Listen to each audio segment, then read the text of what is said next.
Hey guys, can you guys hear me? Cool. We're Team Inspira. I'm going to walk you through. I have a short story regarding our inspiration before we actually get into what we did. I'm sure a lot of you are familiar with "Sweet Child of Mine" by Guns N' Roses, right? Right after the insane guitar solo by Slash, there's this one section where Axl Rose is going, "Where do we go now?"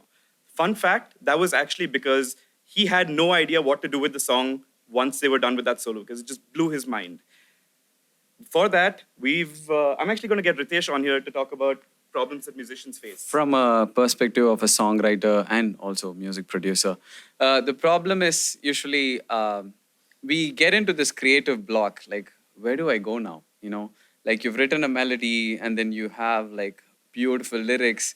It's you wish you added just like two more lines or just this tune. Something is missing about it. Or sometimes you have it produced completely, like my current track. It's fully done, but at the same time, I feel something's really missing about it. So when I want to look for inspiration, right? Like, what if I can get a song that's already out there that's topping the charts and just, can I have like a few songs that are similar to mine that I can draw inspiration of? Or maybe I could have some generated music, and maybe I could listen to a drum beat, probably give a prompt, give me a drum beat similar to the audio that I'm feeding. And then I can draw off of it, or maybe a melody that I would really like to hear. And that is a problem we really try to solve as a team. So what we did was we built a system where the user interacts with it by giving us a description of the kind of vibe they're going for, describing their goals for the song, ideally, as well as an unfinished melody or like a little snippet of the song up to where they're stuck. This system is then going to sit and scan your music and search for released hits that are sort of as closely sounding to your song as possible.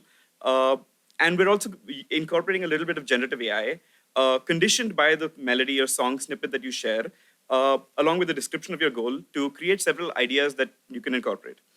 Bit of a disclaimer, these ideas from the released hits are all from Spotify.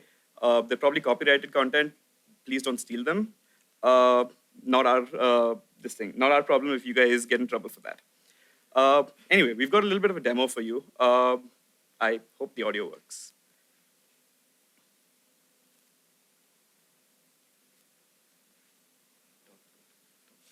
So as you can see, we're just running.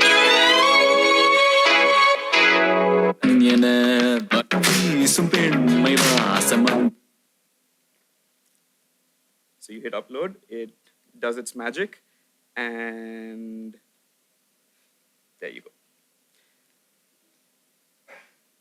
So as you can see, we've got 3 songs from Spotify that sound kind of similar. Memories don't fade away either. Why did you leave?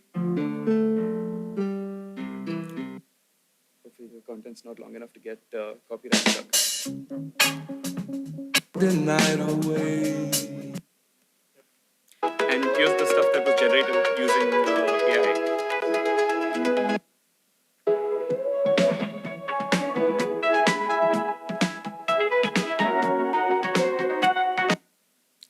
So yeah, that was basically a quick demo of what we built. Let me escape out of this. Yeah. There we go. So just in terms of the overall system flow, like I mentioned earlier, you're entering a little bit of a description about what you're going for, and you have the melody that you're stuck with. We're using the Cyanide API to get similar tracks to what your song has. That's sort of returning a Spotify ID that we're using the Spotify embedded player in our web app. We're also using MusicGen by Facebook, which is an amazing generative AI model to generate these ideas that we've put back in there. But yeah, in terms of future ideas, one thing that we were discussing is allowing musicians the ability to hum their ideas in, because you don't always have a fully fledged, like flushed out idea. Sometimes you just have a melody that you want to hum in.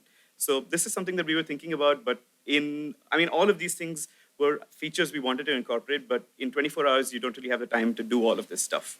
Another thing was incorporating stem splitting. So the ideas that were both returned from Spotify as well as generated by MusicGen, the idea was to split these into the individual stems so that it really allows you to zone in on the instrument that you want to focus on.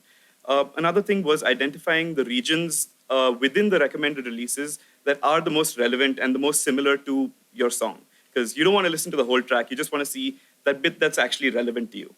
But yeah, I mean, we had a lot of fun working on this. Thank you for your attention. And if you do have any questions, we'd all be happy to come and chat right after the event. We have our contact emails up there if you guys want to hit us up. But thank you so much. Thank you.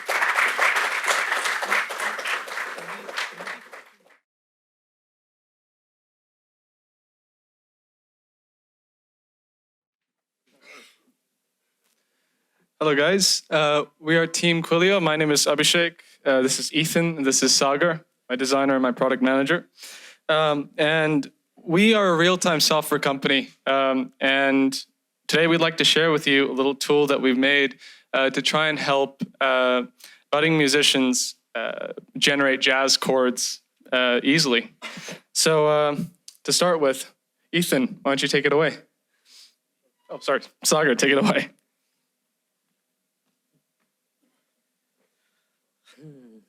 Hey guys, I'm Sagar. I'm a product designer at Quilio. First of all, very good evening. I see a lot of tired faces. After, a long conference, let's talk some fun things then, shall we? So, as a musician, whenever the topic of music theory comes, I always vanish because I have no clue about it. Zero music theory, but I want to play chords.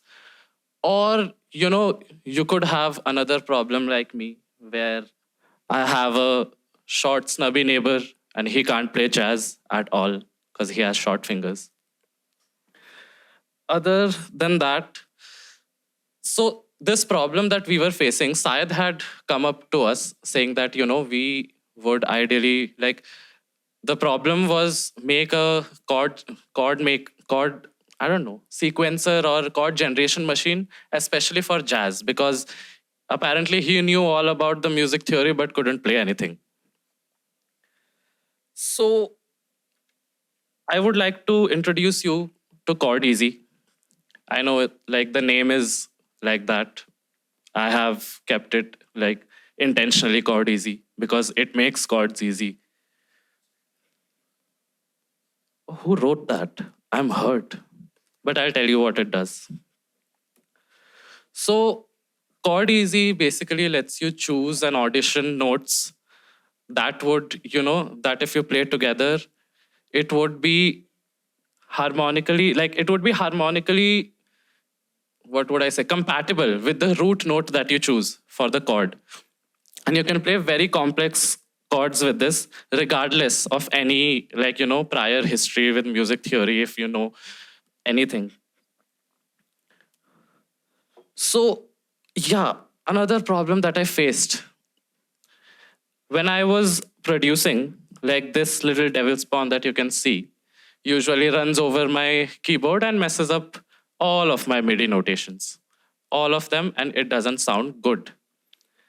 But then, today morning I realized if I had Chordeezy with me when this happens, it would have actually sounded amazing. As you can see, the cat is happy. Happy cat plays happy music. So let's understand what Chordeezy actually is. First, what do you need? You need a system with our VST plugin on it. As you can see, Quilio, big name. Then you need a MIDI keyboard to feed the root note to the system.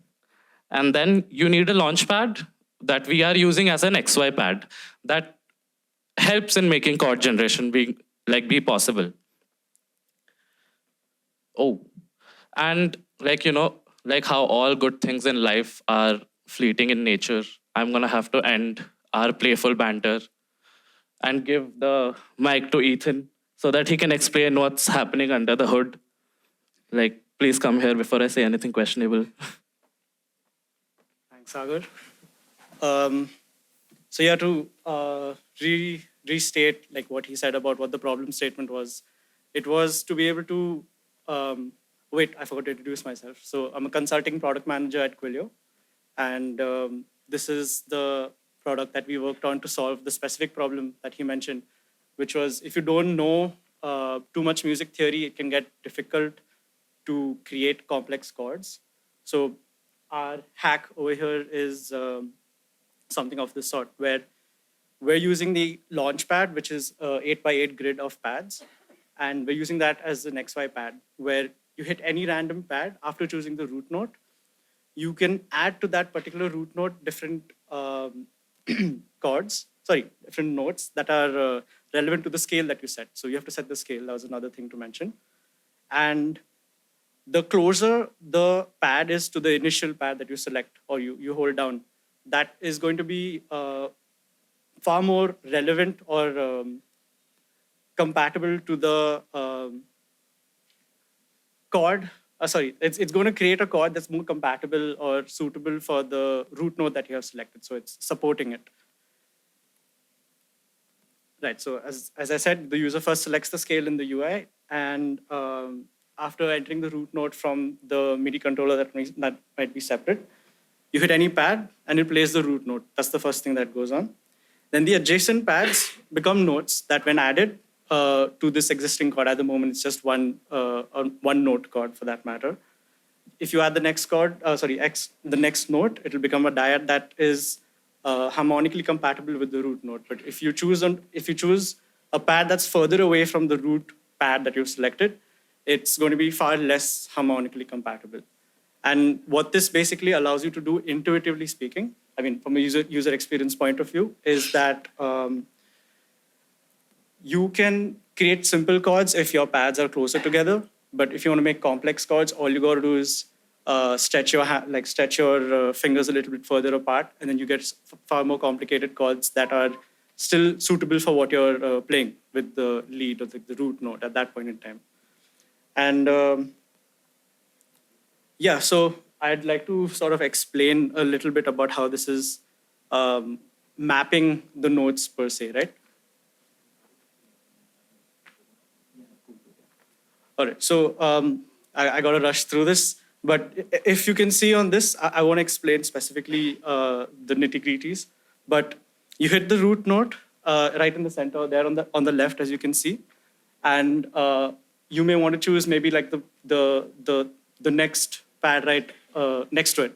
And what happens is that happens to be the third, because that's the mapping, the algorithm that we have created that actually maps that to different notes in the scale that you've selected.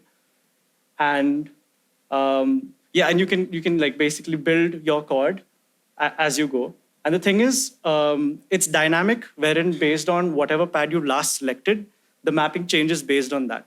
So you can explore different voicings. You can explore different inversions as well. Yeah, okay, cool. Right, so I'm just gonna explain the core concept over here with respect to like theory. What we do is basically select the root note, and then based on the scale scale notes that are available, we sort of add a metric to each note, and we arrange it based on that metric, where if you add that note to this chord, how musically compatible it would be. And then, like for example, if you've chosen E, that's like your, in C major, that would be the minor third, that would go there. And then, yeah, yeah, and then so on and so forth, because like then you can choose. Cool, 15 seconds, guys. You can clap in 15 seconds. Yeah, I mean, I think you'll get the point. So I think we can like wrap it up over there. This is just exploring stuff. Cool. So that's Quillio, by the way. We make music, real-time music software plugins for this, for that matter. And yeah, thank you for your time.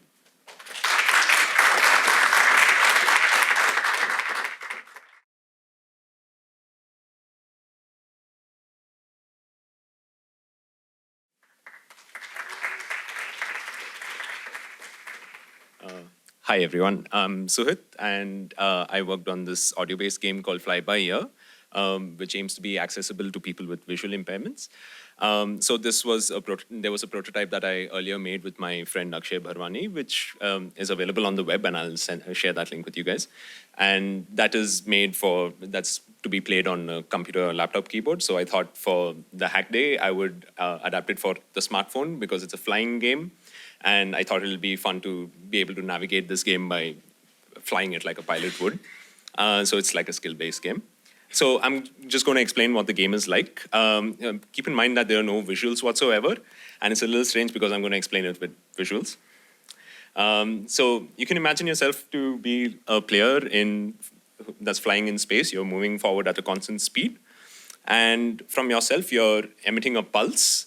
And based on your altitude, the pitch of the pulse increases or decreases. So if you fly up, the pitch increases. And if you fly down, the pitch decreases. So you get to know, get a sense of where you are in your altitude. Eventually, in some time, you'll start hearing another sound. And that's a sustained sound. And you can imagine that to be a tunnel in the air. Because that tunnel is floating at its own altitude, it has its own pitch. So I think you can see where this is going. The basic idea of the game is simple. Using just this audio-based information, you need to try and fly through the tunnel. And that's the basic objective. And in order to do that, you basically need to match the pitch. And then it'll probably play through your right or left earphone.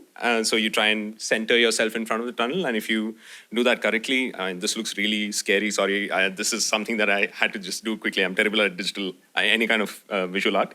And if you do that correctly and line yourself up correctly, you're just going to fly right through. And that's your basic objective of the game that's succeeded. The larger objective of the game is to be able to fly through as many of these tunnels as possible because you have like an energy system or a fuel that keeps running out over time. And in order to recharge your fuel, you need to fly through these tunnels. So it's a game where you try to see how far you can go without running out of fuel. So I'm just going to do a quick demo of what I came up with yesterday at the hack day. And I'll run you through it as it plays. Yeah. Okay, so there you can see there's no visuals on the phone whatsoever. And, okay, I've also done a little bit of sound design because in the previous version of the game. And that's someone running off a cliff, spreading their wings and flying. Okay, we should start hearing that, which is the player's pulse.